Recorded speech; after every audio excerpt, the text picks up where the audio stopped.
ایک جنگل میں دو چڑیاں دو درختوں پہ اپنے خاندان کے ساتھ رہتی تھیں۔ ایک کا نام پارو جبکہ دوسری کا نام رانو تھا۔ پارو اپنے ہسبینڈ کے ساتھ بہت ہی ہنسی خوشی زندگی بسر کرتی تھی، جبکہ رانو ہر وقت اپنے ہسبینڈ کے ساتھ لڑائی جھگڑا ہی کرتی رہتی تھی۔ اس کا ہسبینڈ اسے بہت ہی پیار سے سمجھاتا کہ پلیز تم گھر کے کام اچھے سے کیا کرو، لیکن رانو کو یہ بات سمجھ میں نہ آتی۔ وہ کہتی میری زندگی میں جیسے مرضی گزاروں۔ اس کا ہسبینڈ اسے بہت ہی پیار سے سمجھاتا لیکن اسے سمجھ میں نہ آتی۔ وہ کہتا میں باہر کا کام کرتا ہوں، تم ایٹ لیسٹ گھر کا کام کر لیا کرو، لیکن رانو کو اس کی باتوں کا بہت ہی برا لگتا اور وہ اس سے بہت ہی جھگڑا کرتی۔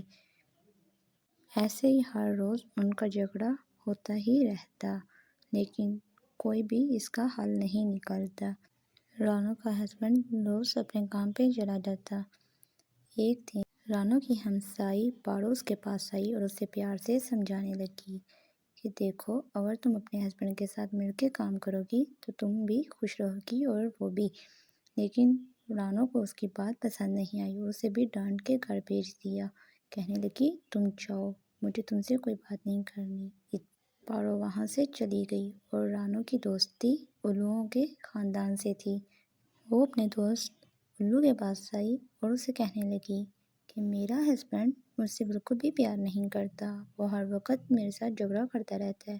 الو اس کی بات کو سمجھ گیا اور اسے سمجھانے لگا، لیکن اسے اس پہ بھی غصہ آ گیا اور کہنے لگی ہاں تمہیں بھی وہ شکایتیں لگا گیا ہوگا میری، تبھی تم اس کی سائڈ پہ بات کر رہے ہو۔ میں تو تمہیں اپنا دوست سمجھتی تھی، لیکن تم تو میرے دوست ہو ہی نہیں۔ اتنے میں بات کر کے وہ وہاں سے چلی جاتی ہے۔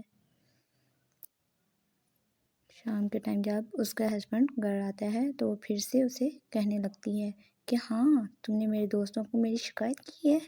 وہ کہتا ہے بھلا میں ایسے کیوں کروں گا۔ دوسری طرف پارو اپنے ہسبینڈ کو بتا رہی ہوتی ہے کہ لگتا ہے آج ان کا پھر سے جھگڑا ہو رہا ہے۔ اس کا ہسبینڈ کہتا ہے کہ ہاں ان کا جھگڑا کبھی ختم ہی نہیں ہو سکتا۔ وہ ان دونوں کو سمجھانے کے لیے پھر سے آ جاتی ہے اور کہتی ہے پلیز رانو تم اس جھگڑے کو ختم کرو اور دونوں پیار پیار سے رہا کرو، ایسے تم لوگوں کے بچے ہوں گے تو کیا سوچیں گے تمہارے بارے میں۔ لیکن رانو کو اس کی بات کا غصہ لگتا ہے اور اسے وہاں سے جانے کو کہتی ہے۔ اتنے میں پارو وہاں سے چلی جاتی ہے۔ کچھ دنوں کے بعد رانو 2 انڈے دیتی ہے۔ جب اس کا ہسبینڈ گھر واپس آتا ہے تو اسے غصے سے بتاتی ہے کہ دیکھو میں نے 2 انڈے دے دیے ہیں، لیکن اس کا مطلب یہ مت سمجھنا کہ میں ان کے اوپر بیٹھی رہوں گی۔ اس کا ہسبینڈ کہتا ہے کہ کمال ہے، تم یہ بات بھی مجھ سے غصے میں کر رہی ہو، کیا تمہیں خوشی نہیں کہ ہماری طرف 2 بچے ہوں گے پیارے پیارے۔ وہ کہتی ہے نہیں، مجھے بالکل بھی خوشی نہیں، میں تو پہلے ہی ان سب سے بہت تنگ ہوں۔ اس کا ہسبینڈ خاموشی سے بیٹھا رہتا ہے۔ کچھ دنوں کے بعد ان انڈوں میں سے بہت ہی پیارے چھوٹے چھوٹے بچے ہوتے ہیں، جن کو دیکھ کے رانو کو لگتا ہے کہ یہ تو بالکل مجھ پہ گئے ہیں۔ وہ بہت ہی پیار سے انہیں دیکھ رہی ہوتی ہے اور من ہی من میں سوچ رہی ہوتی ہے کہ میں نے اپنے ہسبینڈ کے ساتھ آج تک جتنا بھی برا کیا میں اس سب کی معافی مانگوں گی۔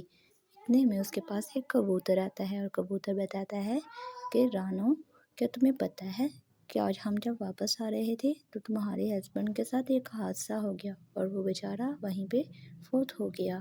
یہ بات سن کے رانو بہت زیادہ رونے لگتی ہے اور پریشان ہو کے بولتی ہے میں نے تو آج معافی مانگنے کا سوچا تھا، لیکن یہ میرے ساتھ کیا ہو گیا۔ اتنے میں کبوتر چلا جاتا ہے اور وہ بہت ہی پریشان ہو کے بیٹھ جاتی ہے اور خود کو کوسنے لگتی ہے کہ یہ میں نے کیا کر دیا، اب میں کیا کروں گی اکیلے۔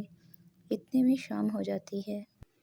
وہ بہت ہی اداس بیٹھی سوچ رہی ہوتی ہے کہ یہ میرے ساتھ کیا ہو گیا، اب میں کیا کروں گی۔ اسے کچھ بھی سمجھ میں نہیں آ رہا تھا، لیکن اسے اپنا بھوجن ڈھونڈنے کے لیے کچھ نہ کچھ کرنا تھا۔ وہ ایک کوے کے پاس جاتی ہے اور کہتی ہے کوے بھیا، کیا آپ کو پتہ ہے کہ میرا ہسبینڈ تو فوت ہو چکا ہے، مجھے کھانے کے لیے کچھ دے دیجیے۔ کوہ سن کے کہتا ہے ہاں بہن، میں تمہیں دیتا ہوں، کیوں نہیں۔ وہ اسے 2 دانے دیتا ہے اور دانے دینے کے بعد رانو اس کا شکریہ ادا کرتی ہے اور وہاں سے واپس آ جاتی ہے اپنے گھر کی طرف۔ کوہ بیچارہ اس کے لیے بہت ہی اداس ہوتا ہے رانو آ کے اپنے بچوں کو دانا کھلاتی ہے اور اداس ہو کر بیٹھ جاتی ہے۔ اتنے میں اس کی ہمسائی پارو اس کے پاس آتی ہے اور کہتی ہے کہ رانو، مجھے بہت دکھ ہوا تمہارے ہسبینڈ کا سن کے۔